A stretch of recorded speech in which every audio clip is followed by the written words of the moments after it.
Это Рига Студио, Эдмунд Кашевский у микрофона. И сегодня мы будем общаться на такие интересные темы, которые, в принципе, нет, мужчины тоже этим грешат, но в основном это женская тема. Но у меня сегодня в гостях очаровательная Елена Страхова, это президент Федерации моды всей Балтии, правильно сказал? Да. Балтийской Федерации моды. Здравствуй. Добрый день всем. Лена у нас давно не была в гостях, и поэтому мне кажется, что пора начинать, что называется, уже конкретно нашу гостью. Во-первых, поздравлять, у тебя был юбилей, да? Это был какой? В прошлом году мы отмечали 20-летие весь год, но из-за того, что ковид у нас там сдвинулось, чуть-чуть, там у нас выпало 2 недели моды, то 40-ю неделю мы будем отмечать в апреле этого года. Как себя чувствует юбиляр? Послушай, если так, шутки шутками, но посмотрите, эта девушка на своих плечах, в принципе, вот это все тянет уже который год. Сколько лет? 20. 20 лет. 20. Ладно. Да, и кроме того, что она это на своих плечах тянет, она еще от этого и кайф ловит, ей это нравится. А вот это, по-моему, идеальное сочетание, когда ты делаешь то, что тебе нравится. Конечно, бывают моменты, когда хочется все и всех послать. Я думаю, что это у всех бывает периодически. Но, в принципе, да, конечно, я делаю то, что мне нравится, получаю от этого удовольствие, немножко зарабатываю денег. Это совсем идеальный вариант. Да. И мои родители еще в свое время очень хотели, чтобы я работала в моде. Наверное, я тоже как-то понимаю, что они были правы. Слушай, я смотрю, ты начала постить такие фотографии, которые, скажем, не были для широкого доступа, такие из личных архивов.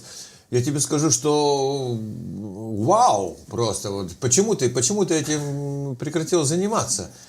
Я имею в виду фото, где Лена в различных образах. Фотомоделирование. Фотомоделинг, да, это был вообще. И я смотрел, думаю, ёхайды, это ж туда, прям, это Франция. Фотомоделированием сейчас занимается каждая вторая-третья девушка, просто кто-то попадает на позе. Пускай они занимаются, почему ты этим не занимаешься? Есть гораздо более интересные вещи, более глубокие, скажем так. Фотография красивая, мне нравится, и красиво одеться, и какой-то создать необычный образ. И если еще и фотограф, и стилист профессиональный, то, конечно, результат иногда бывает прям очень-очень неожиданным. А вот фотограф может убить модель, скажем так, условно говоря, он может сделать так, что, в принципе, на этой карьере можно поставить крест? Конечно. Могут быть плохие фотографии просто. Но я думаю, что если у кого-то случился такой случай, человек просто может пойти к другому фотографу и сделать... И все поправить. Другой результат, да. И выбросить фотографии в мусорник, если они прям совсем никакие и не зашли. Да, конечно. В любой профессии есть... И профессионалы, да, и есть не совсем профессионалы, так что всегда случается.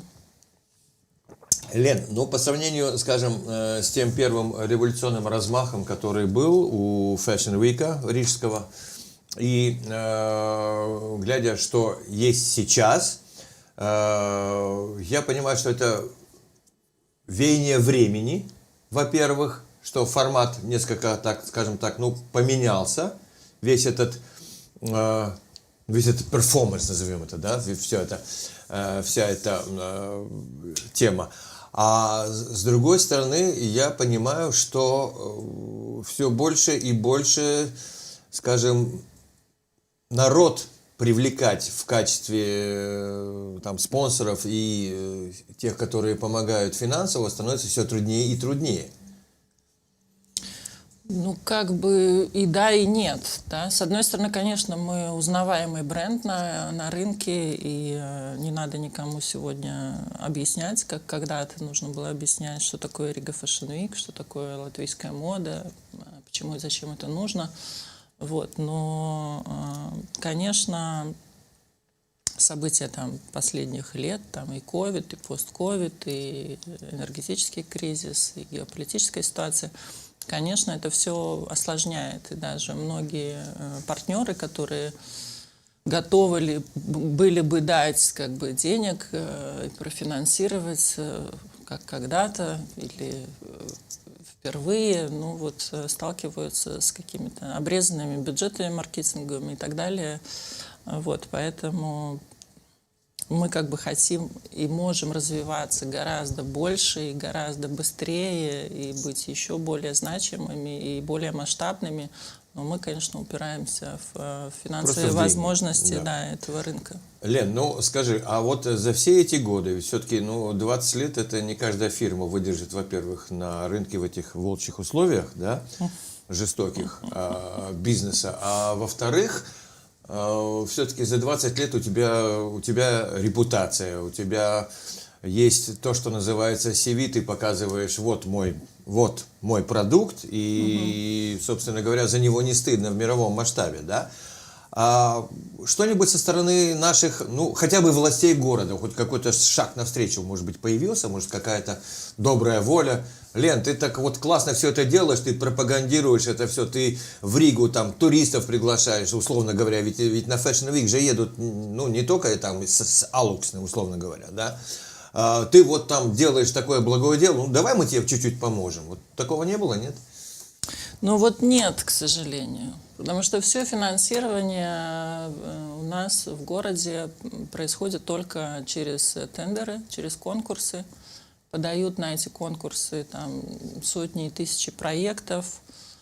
Как происходит оценка этих проектов, вся эта извертешная система, да, это как бы, вообще это какая-то закрытая тема, не совсем понятная, и даже там, как бы трудно найти информацию, кто входит в комиссию, которая оценивает эти проекты. Вот. Но в любом случае, как бы я не видела, что в эту комиссию входило большое количество людей, которые,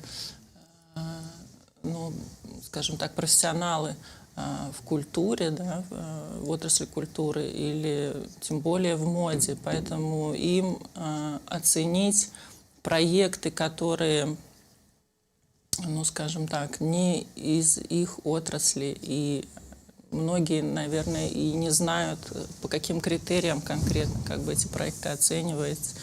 Все проекты знать невозможно и так далее, да, и получается, что как бы это каждый раз, такая лотерея, скажем, кто получит это финансирование, кто не получит. А я не понимаю одного, я понимаю, о чем ты говоришь, но я не понимаю одного. Вот есть, скажем, вот есть то, что должно быть просто, вот это должно быть, условно говоря, там, не знаю, какой фестиваль какой-то, вот он просто должен быть, потому что это уже не только традиция, но это еще и дополнительные деньги, когда народ приезжает на этот фестиваль.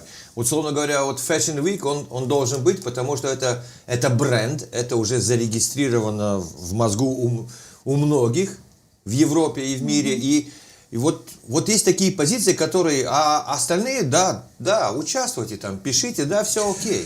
Я полностью с тобой согласна, что должен быть какой-то приоритетный список, проектов, которые годами устоялись и которые реально раскручены, реально несут как бы приток и туристов, и денег, и стимулируют какие-то отрасли, развивают. Но, к сожалению, еще в ВККФ, да, Valsts Culture Capital фонда, такие списки есть, и как бы, к ним хотя бы прислушиваются, присматриваются, то у Рижской думы, к сожалению, такой системы нет. У них другая система оценки. Пора вводить уже. Да, я согласна, что должен быть какой-то состав, там, локомотив, да, который движет в большом, скажем так, масштабе и культуру, и промоушен страны, города.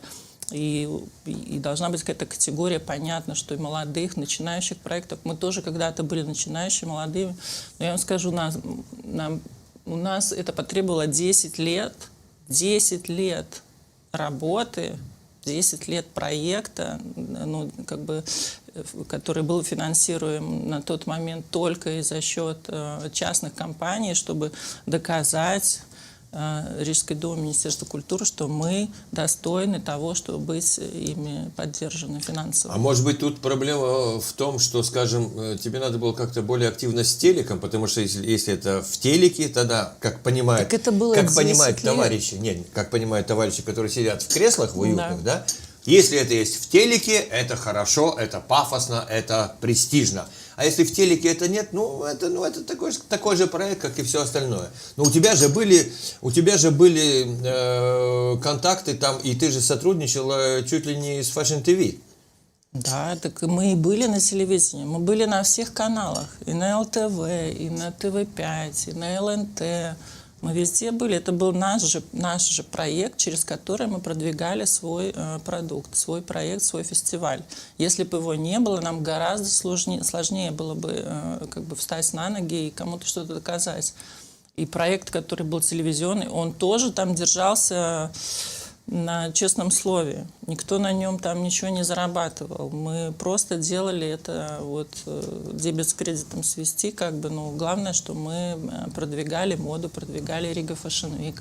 На моем проекте выросли сегодняшние звезды телевидения, и Ева Адамс, и Синдия Вилде, и Майя Силова. Это все девочки, которые начинали с моего проекта. Это был их первый телевизионный Одна из этих девочек проект. меня по-прежнему называет папа, хотя мы же давно вместе не работаем. Папа? Ну, вот видишь. Да, слушай, Лен, а если бы я у тебя сейчас попросил, ну вот так коротко, достаточно коротко, хотя так коротко не получится, состояние вообще вот моды в Латвии как таковой вообще и этой индустрии. Вот что сейчас происходит вообще? Ну, вообще глобальная индустрия моды терпит большие убытки на сегодняшний день. Да, это опять-таки факторы, которые я уже сегодня упоминала, это тот же ковид, пост-ковид, потом наложился энергетический кризис, сейчас геополитическая ситуация, которая заставила всех поменять совершенно как бы рынки, начать осваиваться, какие-то другие рынки. Не факт, что эти рынки осваиваются, понимаете, это все сложно. Во время ковида были закрыты все международные выставки моды, да, то есть никаких заказов никто не получал, не ездил никуда. Очень многие агенты обанкротились или много закрылись. закрылось наших? Ну, наших тоже, как бы, да, какие-то дизайнеры, да, ушли с рынка, к сожалению. Кто-то пытается, конечно, выжить в этих условиях. Но это повсеместно, это не то, что только в Латвии. Но в Латвии, конечно, мы очень сильно тоже пострадали. И в этом году, еще с прошлого года, Латвijas Investīciju un attīstības агентура поменяла условия поддержки маленьких и средних предприятий, и на сегодняшний день почти никто не попадает под новые эти требования, критерии, да, из-за этого как бы участие в зарубежных международных выставках у многих как бы или на свои там чуть ли не последние деньги, или они не могут просто позволить. Почему такая близорукость, как ты думаешь? Ну вот это... Или просто нехватка денег на все? У нас на все не хватает денег. Мы, к сожалению, не богатая страна. И, конечно, не мне рассказывать, какие сейчас причины упадка экономики по всем как бы отраслям. Поэтому, как есть. Поэтому те, кто выживают или пытаются выжить, и мы в том числе, конечно, заслуживаем какого-то дополнительного подарка. Однозначно. Слушай, а вот наши локомотивы сейчас кто? Может так? Или это будет некорректно, если ты кого-то назовешь, а кого-то не вспомнишь? Одного сложно, конечно, назвать, тем более я не знаю. Локомотивы. Локомотивы, да. Вот. Но я думаю, что это однозначно и Катя Шихурина, Наталья Янсены, Ивета Вецманы, Брента Морали. Ну, это такие как бы это гранды, да? Флагманы наши. Это уже наши гранды, да? Да, гранды, которые... Ну, Наталья участвовала прям с самой-самой первой недели моды у нас. То есть она прошла ровно тот же по времени путь, что и я в моде. Мы с ней даже еще до того, как мы создали неделю моды, запустили, мы с ней работали уже там, ее первую коллекцию привозили в Ригу. Показывали, вернее, в Риге, и тогда этот проект назывался «Дни высокой моды» в Риге. Привозили театр Вячеслава Зайцева с его всеми моделями, да. 2 метров, ну ладно, 1,80 м, не 2 метра. Вот, поэтому мы как бы вот с Натальей так вообще прошли огонь и воду минули. Кстати, Наталья, по-моему, одна из тех, кто, что называется, пошла на экспорт, да? Ну, у нее самые высокие экспортные показатели, да. Да.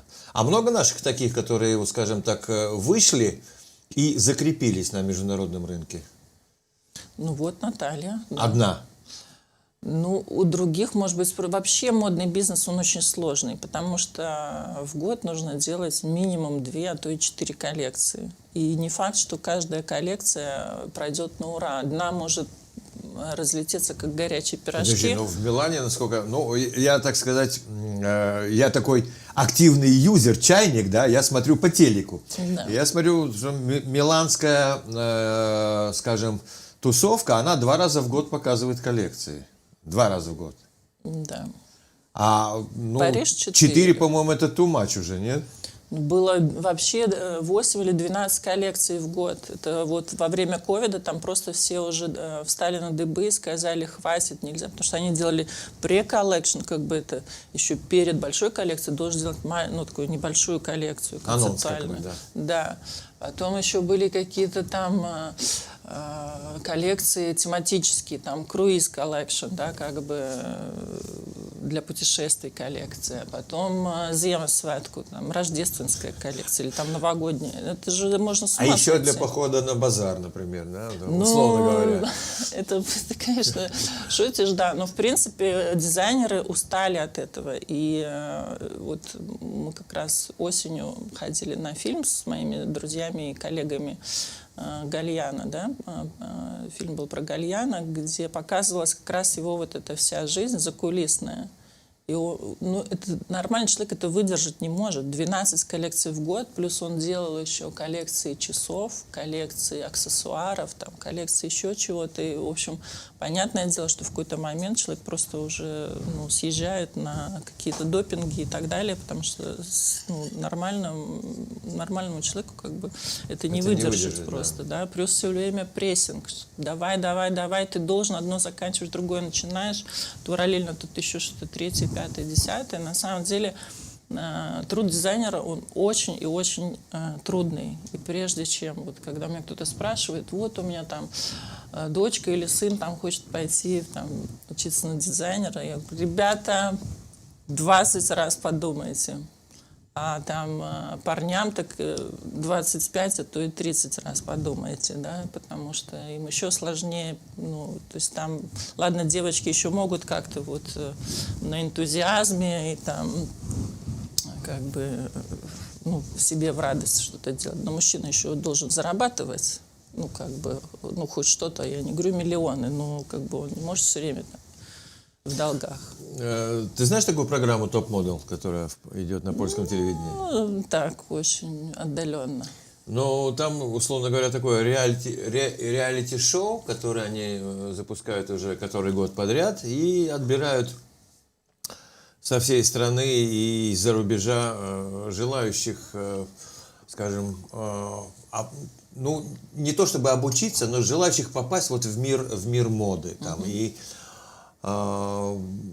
что там творится, скажем, там в закулисье и как это все, вот как эта вся кухня показана, да, там американские дизайнеры, там европейские, польские, там Волинский в жюри сидит, там а Аня Рубик сидит там тоже в жюри, там, и так, ну, такие все с именами из вашей тусовки, из мировой, да, все с именами, И вот они этот молодняк натаскивают на то, чтобы они вот пошли как раз-таки вот в этот непростой мир, вот в эту индустрию.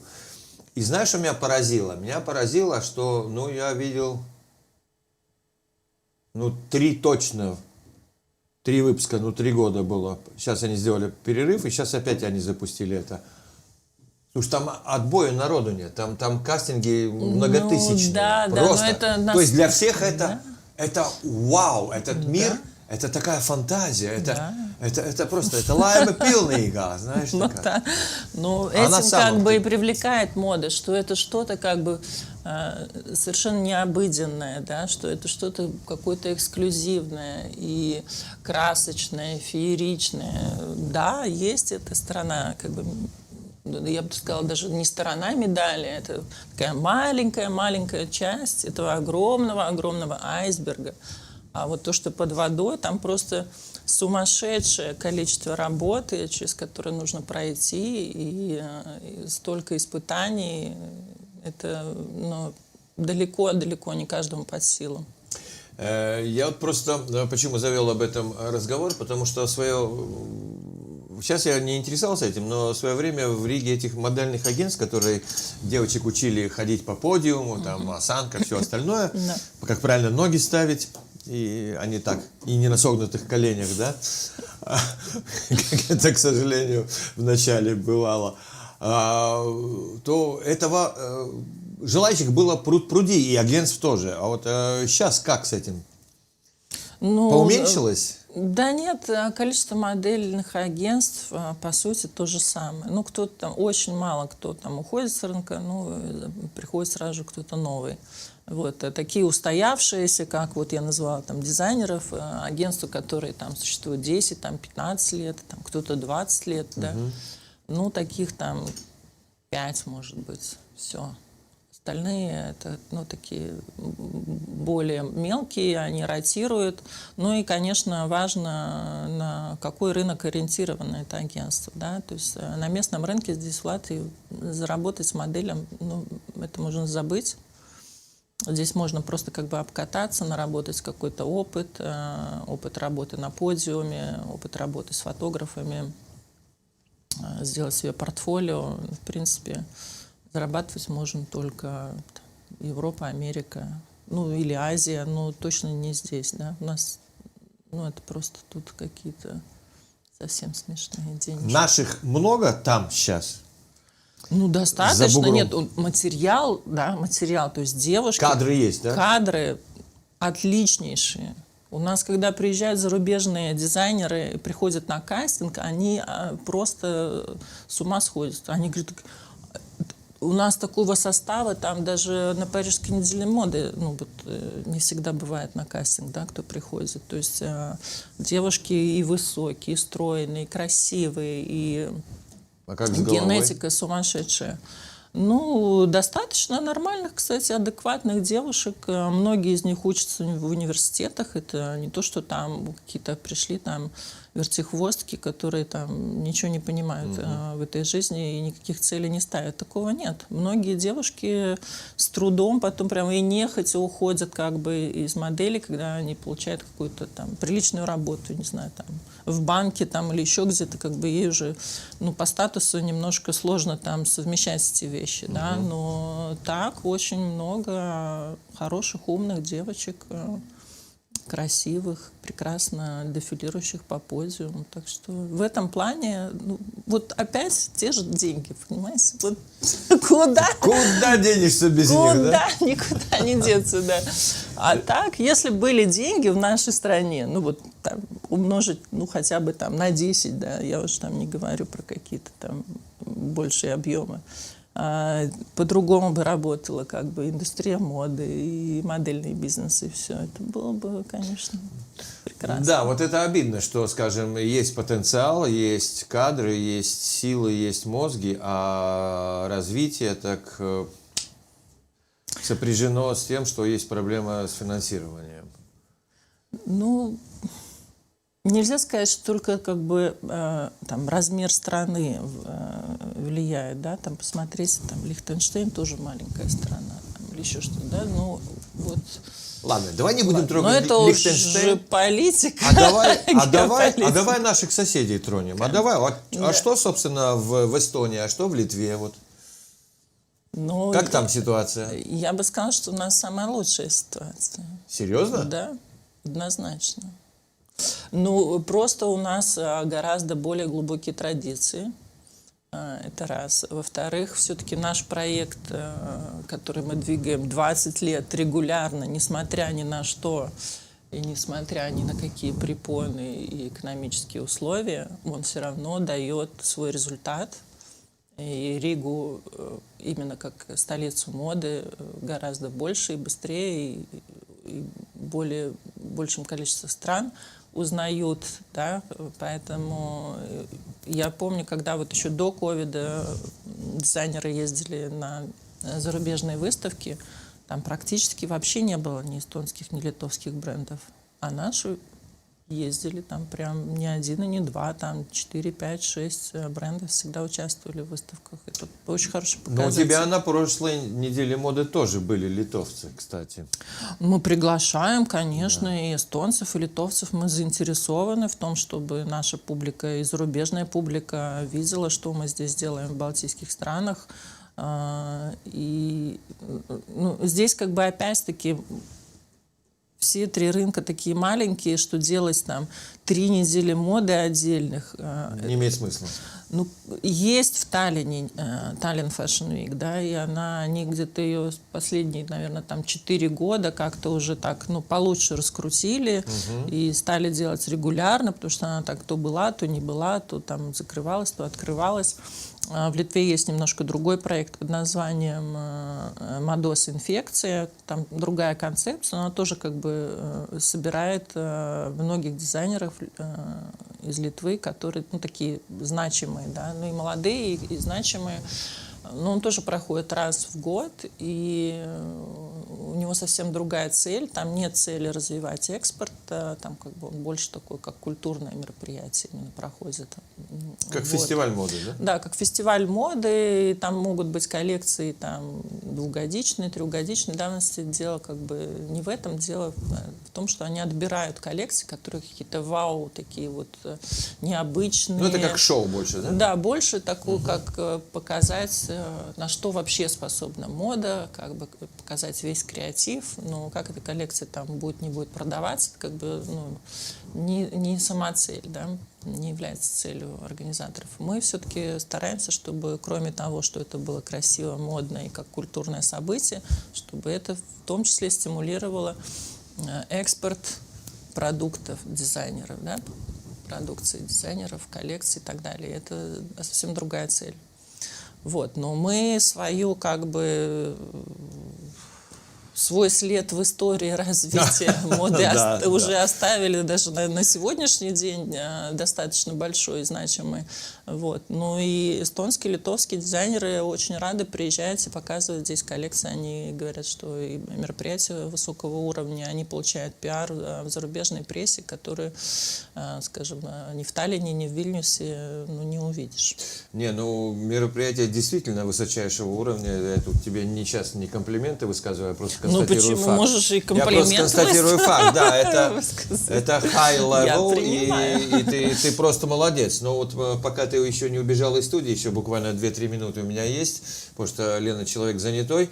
Я так понимаю, что уже идет подготовка к весеннему Fashion Week, да? Да. Ну вот тебе как раз-таки сейчас этот и вопрос. Ну, расскажи, можешь что-то рассказать уже или не можешь? Ой, Что да будет? нет, еще вообще не могу рассказать. Не можешь. Мы, к сожалению, начало года было очень-очень сложным, и мы буквально получили последнее подтверждение о финансировании только на прошлой неделе.